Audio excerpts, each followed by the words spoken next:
So today we're out at the off-grid cabin today. We're gonna go underneath and we're gonna check the insulation underneath, make sure it's all up on the floor, put it up and not in the spots that it's not. Then look at putting skirting around here, insulated skirting around here to help for in the winter.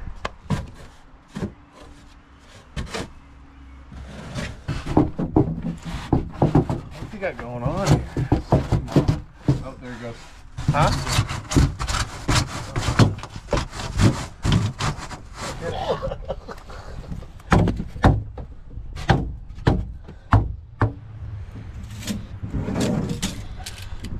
So what we're cutting here is a little 1x, so that way we can just use this to help screw into place to hold the foam up against the floor. Not let it fall, right?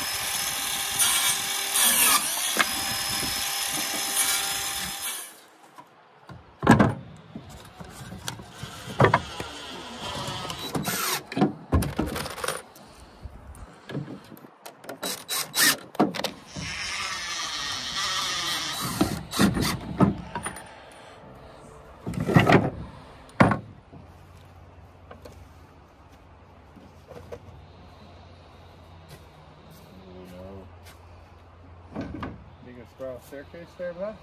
He did. Pretty nice. I know. That's actually pretty artistic. Artistic way of carrying things these days. Just carry it over, buddy. And he's like, I'm going to do it like this and it's going to look cool. Oh, so cool. Oh, so the foam is falling out of the cavities, right?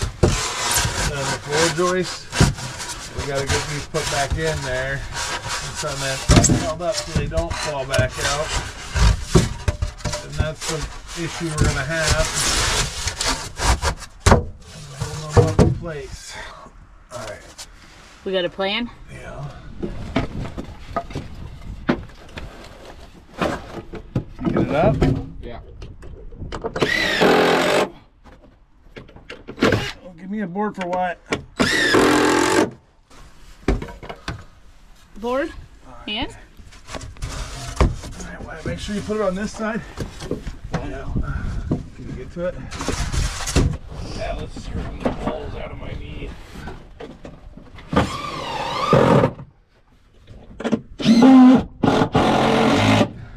Board. This. Let's just hold that right there.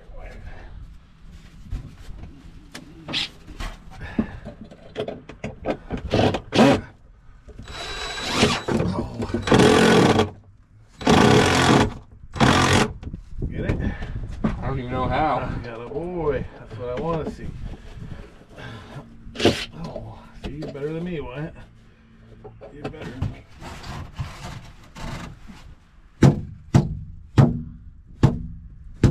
Okay, White, let it sit there. All right, what we're gonna do is work our way that way.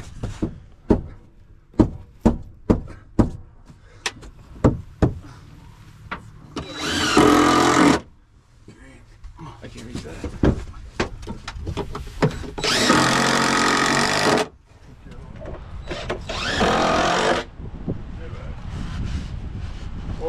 Board, and we're back. Mom eats the hair is wet. Hit it. With your purse! You gotta hit it with your purse! Atta girl, see, you get a purse involved, it goes. Woo! Nailed it. Camera. Hit it with your purse. Go ahead. We're having to hit this foam up here. Make sure it's tight inside here. This is a lot of fun. So we're pushing the foam up so it touches the bottom of the floor joist and the flooring itself. Right now there's a big air gap in there, and the air just gets cold in this. There's no insulation there, so we're trying to get this warmed up a little bit. If you can see this is how much airspace was getting in this cabin this winter, and Caleb was really struggling to try to keep it warm. But, it's missing a couple of pieces of insulation. It's not. When we get down there, they're like completely on the ground. So all those pieces of insulation right there are completely down. And that is where the electrical is inside, and the battery that needed to stay warm, and the heater, and that's what it was fighting against, was negative 40-degree temperatures and no insulation. We are finished at the cabin for today. We are missing 5 pieces of foam, and the foam that you see underneath there is just leftover from where they cut it, but we have to be done for right now. We need to get some more pieces ordered up, and then we will be back at this project. At some point in time, this house will actually be insulated. Oh, here comes Rebecca. Hi, Rebecca. Hi, Rebecca.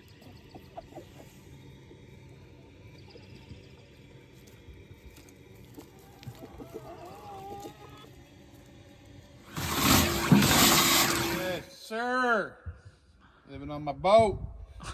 Don't need a wife. This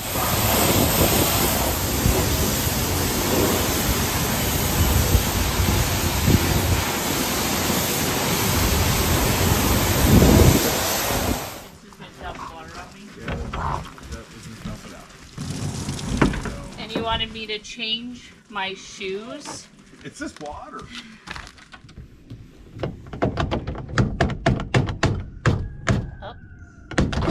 Oh, jeez. A little too up.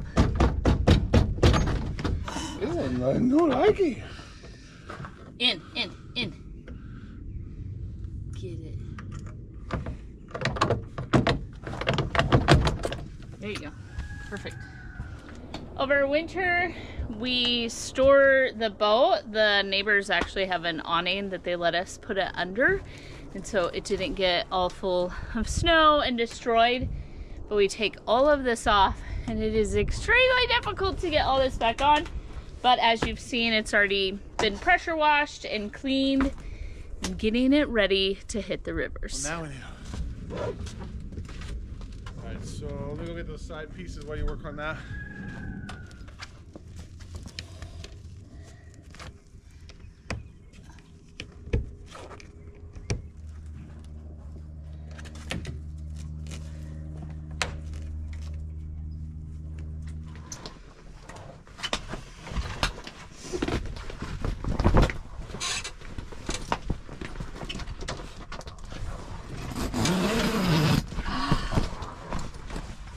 That was unnecessarily harder than it ever should have been. And now we have the back to put on here. But this boat is super cool. The 2 benches here actually make a bed. And we have a tarp, although we haven't put on it, that covers the whole boat. So the whole thing can be turned into on the river camping. Camping on the river.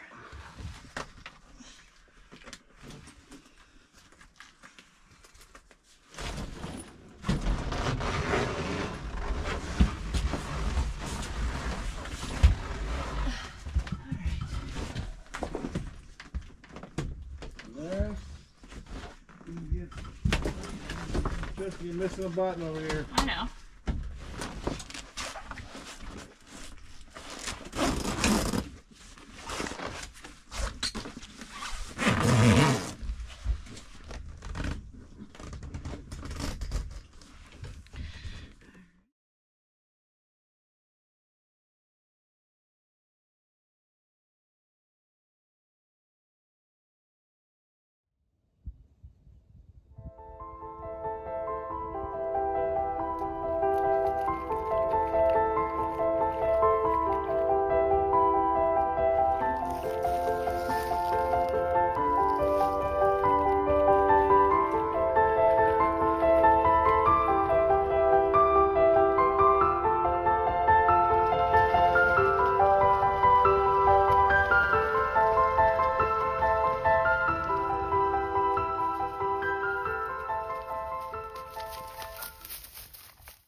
Those of you that have been following me for a long time know that I started in this exact area last year, and I hung all this stuff on the woodshed, and this is the area between our woodshed and the garden.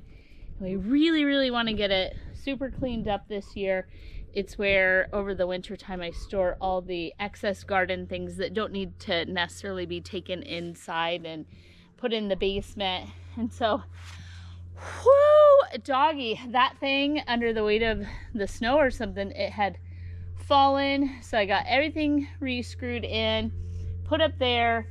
I got part of this raked, and so I'm going to finish this back area here in hopes that when Aaron and Wyatt get home, they have a massive amount of wood, thank God, that we have gotten for free that needs to be split and put in the woodshed. So that is coming up, obviously. And so I'm just gonna finish and maybe put some rocks along here or something, and just try and really just clean up these areas.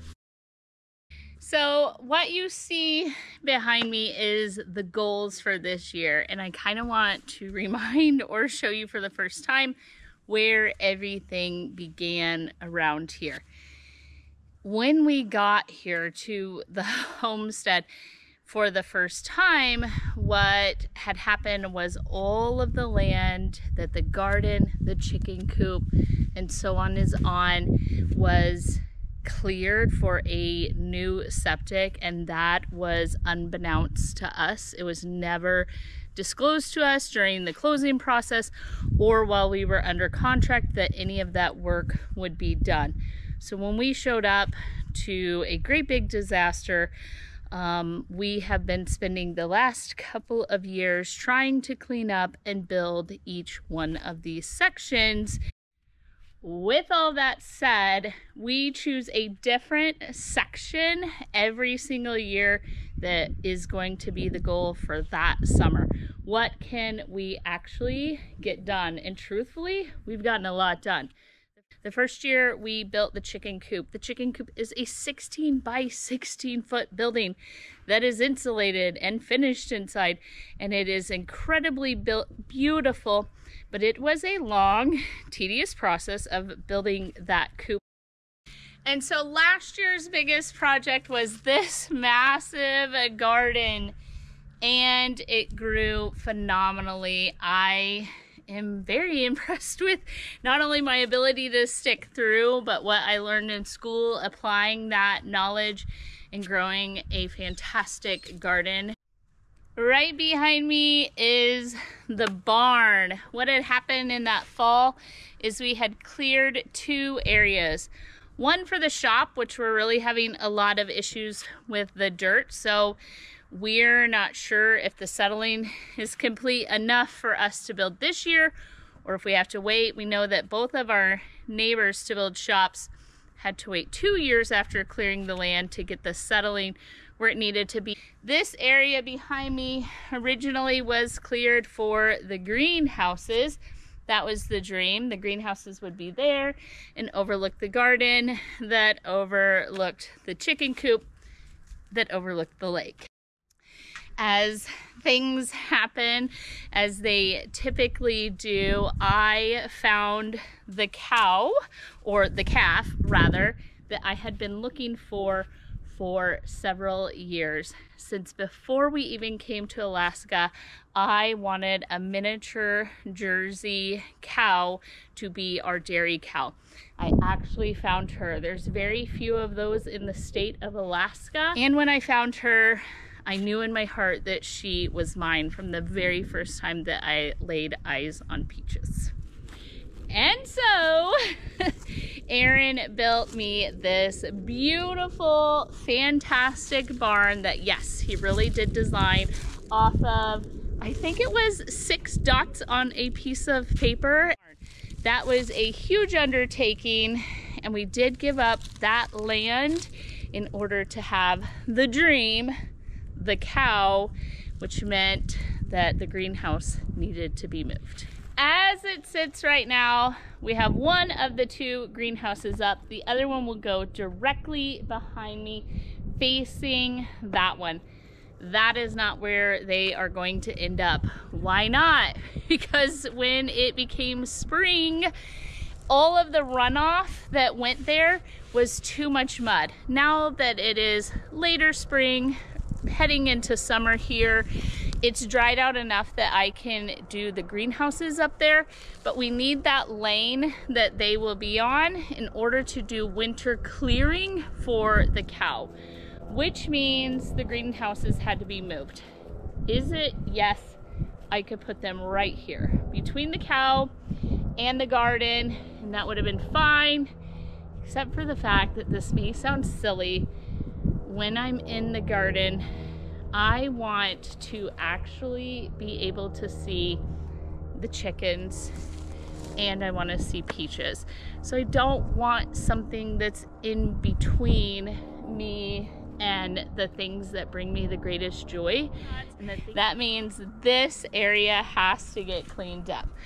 What will be essentially a boundary, if you will, between the garden and that space, all of that is full of wood and steel right now. All of the steel was left here on the homestead from the previous folks that owned the place. And then the wood piles are for our winter heat. We have no heat other than wood. We have an alternate pellet stove that has gone in and out of working over the last year. But truthfully, we heat off of wood, which makes for a lot of wood needing chopped. The goal is to get all of that area cleaned up, and essentially I would dream of the greenhouses will actually go there. So there it leaves me today as I wait for Aaron to get home from work to help out with the stuff I need the heavy lifting on. I am just going to clean this last little section of land, and hopefully I can then begin prep on the garden. I'm trying to put some lines in here.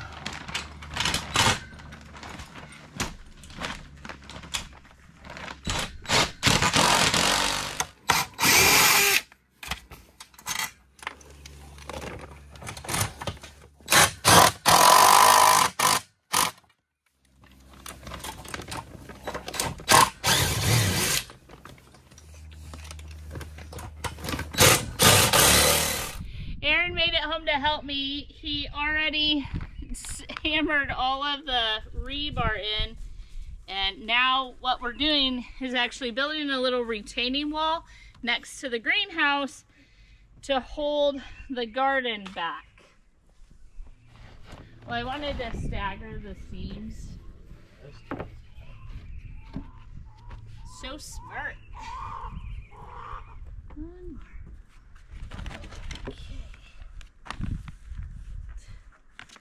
Whew. The shadow of it scared the crap out of me.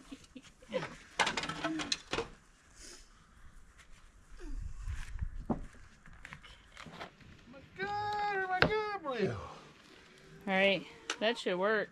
I think you're high enough. And I tucked it in for the corner there. Yeah. So the lags were not working yesterday that we had. It was splitting the wood. So I got some different screws.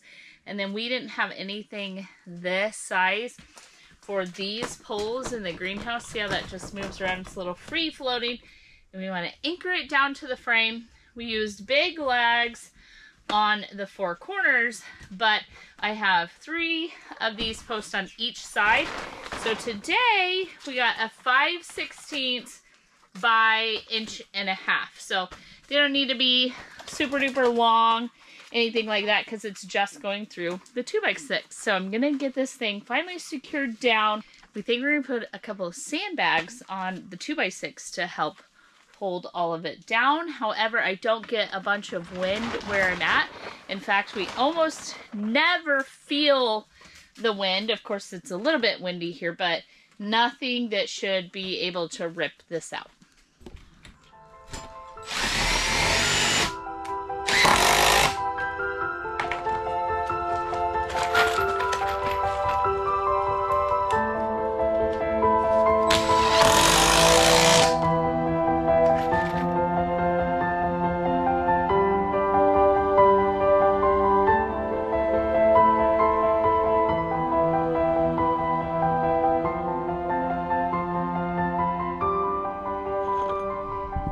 Retaining wall is finished. it is going to work fantastic for this summer.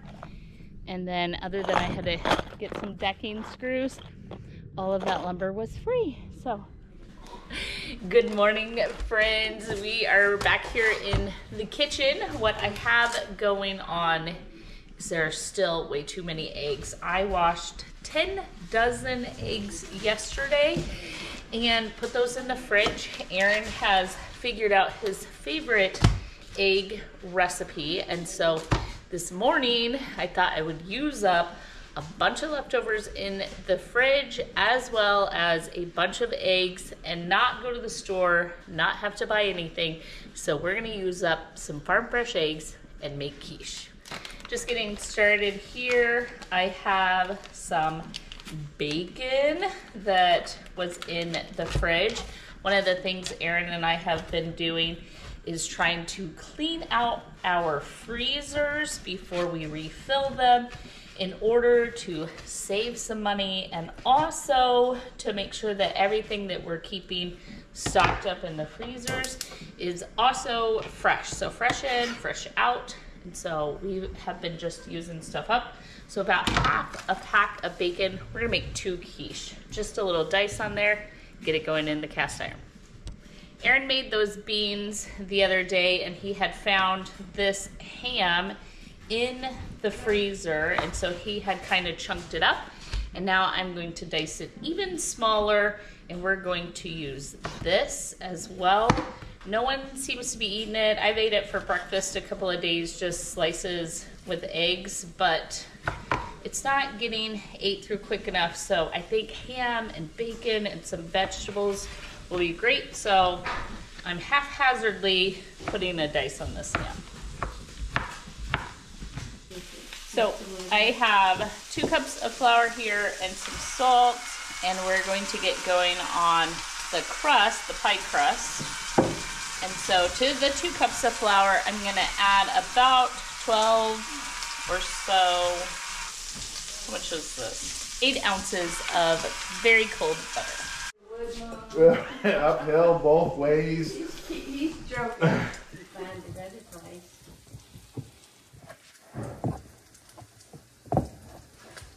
The bacon is almost done, and so we are gonna dice up some onion. So I have a half used onion out of the fridge. One of my favorite vegetables. Yeah? Onions. I just think they're so good. They make so many foods. So much better. Yeah. And into the pan. Yeah. I know they were in there. Out of the freezer, I have some of this peppers and onion blend, so I don't need too terribly much onions, but I'll add these in as well.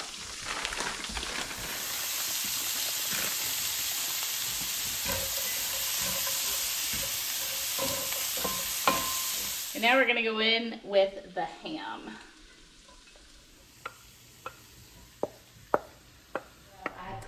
To my flour and butter, they're a little bit like pea size. I've got some ice cold water, and I'm just gonna bring it together. But this is gonna make 2 pie crusts. Yeah. Intentional? I messed up. I'm sorry. You're sorry. You're gonna be. Is that gonna be enough cheese for your I've brought it together, and I'm just gonna divide it and get the oven going at 425 degrees. Cookbook says 450. It doesn't. You didn't read a cookbook. I'm gonna be so mad at this, Bert. We're not gonna get breakfast. Yeah. Yeah, I wouldn't mind those like that, right? They work, That's fine, because right. you throw it away. You don't have a big old mess of that. And then that French, Oh, yeah. that thing I hate. That's what I used because I was having to dig it out. And Yeah. Oh, which, by the way, are you still doing any kind of cardboard in your garden area? Yeah. Okay. But it can't be colored cardboard. No, I brought the big cardboard from the refrigerator. Yeah, that, yes. Colored cardboard? What do you mean, Jessica? Like Because it's Coke put that in the boxes ground or and what? so on. The dyes aren't good. I use cardboard instead of fabric because it biodegrades and it does the same thing for weeds. So I'm gonna just puncture the crust and we're gonna par bake them for 10 minutes at a 425-degree oven. And then while the mixture cools down, because we don't want it to curdle the eggs, these will pop in the oven. While we're making a quiche. Oh yeah, That's my brain. That's okay. That's all right.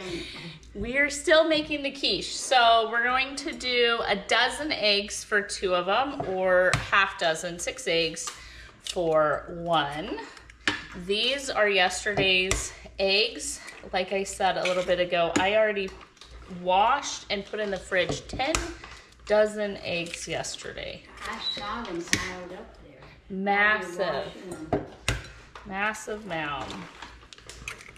Now, give or take, some of our eggs are really tiny and some are really big. You can use milk or half and half. I just happen to have some heavy cream for our coffee, so I'm going to add about a cup. Yeah. About a cup of heavy cream. There's the... That's good timing. Yep. Would you grab those 2 pie shells out for me?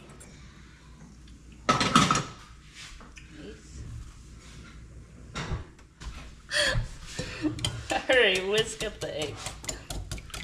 Trying to save propane there, Mom. All right, in each one of the pie shells that fell down, no big deal, I'm gonna put half the filling.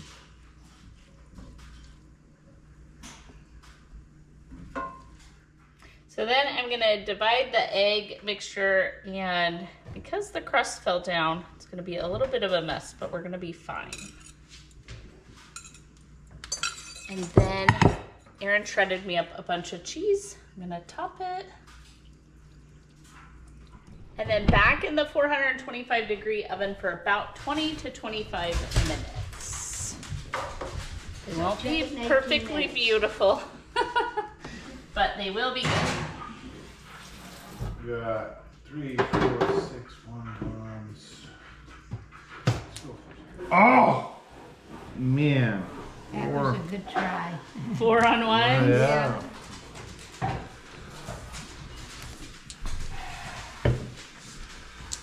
Sixes. 18, 158 61. plus 47. I got 205, G-Mom. What'd you get? You killed me with the 2 Yahtzees. 4, 5, 6, 7, 8. 235 is my total score. Nice. You got me. I did. She beat me. 205 and G, you got it. All right. Okay. Roll it. Ready? Remember, this means nothing. Oh, man. Aha! Beat me by 1. So when they don't have any jiggle left in the middle, they are done, but we're gonna let these sit for about 10 minutes. They're gonna be like molten lava. It's been about 10 minutes. G-Mom and Aaron are finishing up their second Yahtzee game of the morning. We are gonna go ahead and cut this quiche. While it was hot, I ran a butter knife along the edge where the egg had spilt out, and the whole thing turns just fine in the pan, so nothing's gonna stick. Let's see how it turned out. Ooh, there's your 2. I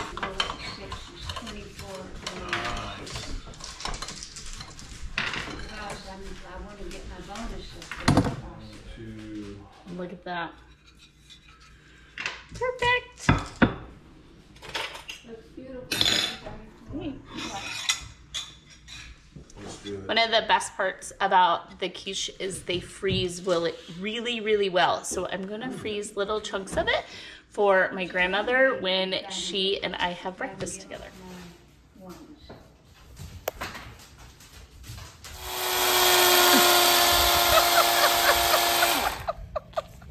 What is that? This winter, Aaron bought me this little chainsaw, which we love because it goes on the back of the Argo fantastic. It's a little bit harder to start because it is a normal gas chainsaw. And then earlier in this video, you saw me working in my most used electric or any type of motorized garden tool is actually a Sawzall. And I use it to, like, it can go down into the dirt if it hits rocks. None of that is a problem because it doesn't have anything rotating. It just saws back and forth. So yesterday my mom started working on cleaning up the yard of the off-grid cabin, and I convinced her, and she got a little Sawzall for herself. I just steal Caleb and Aaron's Sawzalls, but when we were there, look at what I got. I got a battery operated tiny chainsaw. I didn't know it still needs oil, but that's why Aaron set it up for me and I did not set it up for myself. And I have a great big 9-amp battery to go on it. And this little tool I think is gonna be so helpful here on the homestead on the days Aaron's at work and he can't help me get everything fired up and done.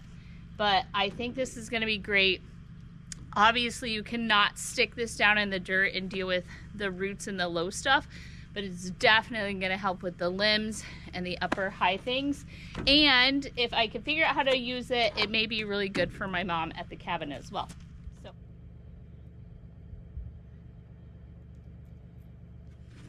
Well, if you just listen to Jessica's verbiage over here on the yellow saw, she didn't know it needed oil. She didn't know this one needed oil every time you put gas in it. But you got moving parts, you gotta have oil. Don't film Oh, you're this. just making a mess. Yeah, don't film this. So ladies, if you steal your husband's chainsaw, just make sure it has oil in it along, well, if you run out of gas, you run out of gas, no big deal. But it's mixed gas and it requires oil every time. And I say that very sarcastic and facetiously. However, in all reality, I didn't know it. I did not know until recently that every single time you put gas in one of these chainsaws, you put bar oil in it as well. I don't know how this turned into a chainsaw section of the video, but right here, this is the chain where you can tighten and untighten it. Aaron did logging for a long time, so he likes his chains a certain way. Every single guy with a chainsaw is gonna say something different. But every single time he goes to run one of these, he gets this little tool out, and it also adjusts the chain by sliding this back and forth. This tool goes here, loosens everything, and then you can get it going. What he likes is his chains are a little bit tighter in the beginning, but when they warm up, the chain gets loose. It's all a whole thing that I really am learning, and my boys are doing such a good job of actually teaching me some of this so I can be a little more self-sufficient when they're at work and not here to help me.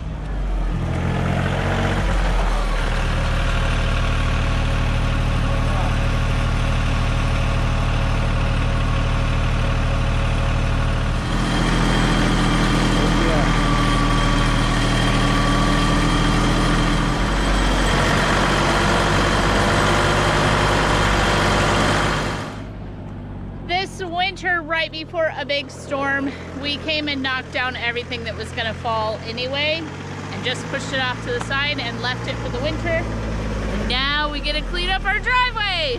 So let's get into it. Oh. Yeah, then you take the strap over here. Okay. My friend Crystal and I were teasing him for the amount of like hooks and stuff that he welded onto the tractor, and now it's starting to leak.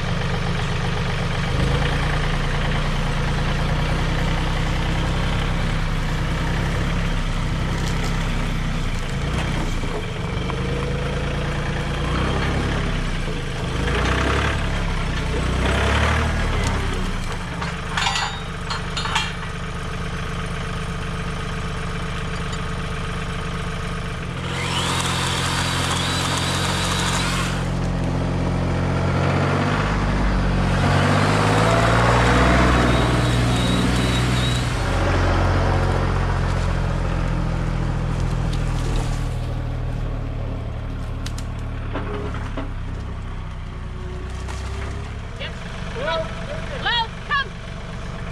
Lou, come. Heel. Heel.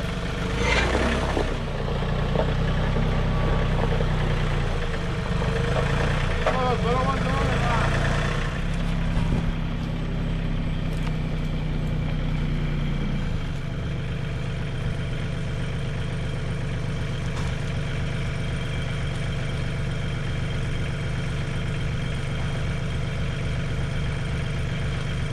Look at you, girl!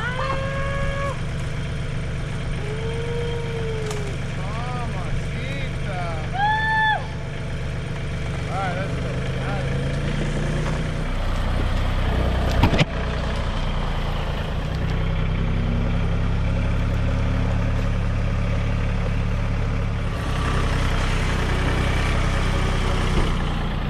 Watch your camera, I'm gonna get stuck.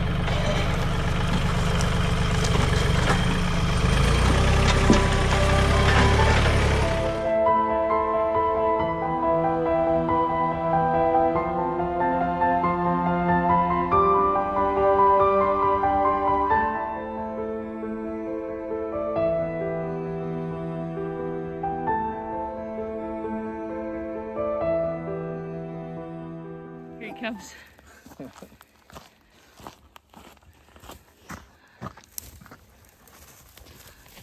Run, please! Run! He's gonna get you, that cockabird! Say it. What's that statement? Show me. Tell me you have a Springer without telling me you have a Springer. What you got, buddy? You got a stick? I love stick. Bert, are you helping Dad or are you Stand on the log. standing on the log? You know, Humbert.